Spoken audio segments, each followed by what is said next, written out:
Ano sir guys, taga Piswan kanang isa taga Rosina.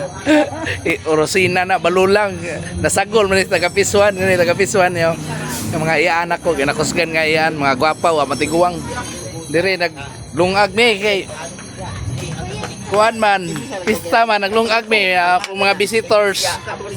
Pariha na mo nga mamisahay kani akong agaw yung iubo-ubo na kay ipasuhan kay Kuno man gulay, way uli-uli. para ingno ka pista ba, daog ra mig bunot na re kay para ingno ka pista kapot-pot.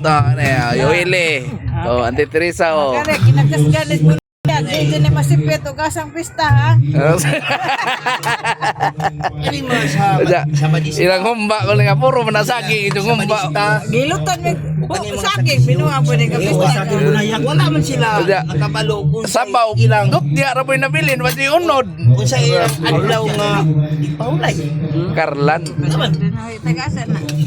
Atong sumahon na to asa Tagasan na. si Kristo namatay. Na Kristo na na sila. Ang Ginoo namatay alas 6 Birnis nga Kinsa may nagbaho nga Maglalis mo kay pareha mo. Ano mo kay nagamisa galalisan. mabanhaw na siya dito na sa flight. Oh, pareha man nilang ngalan, Virilio kani. Virilio mo de. kinsa may nagbaho sa adlaw ipapahulay. Ha? Kinsa may nagbaho sa adlaw ipapahulay. Di. Ang trabaho gabi kay gabi. Sato.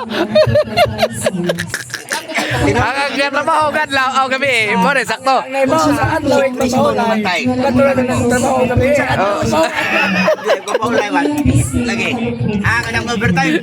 Sakto.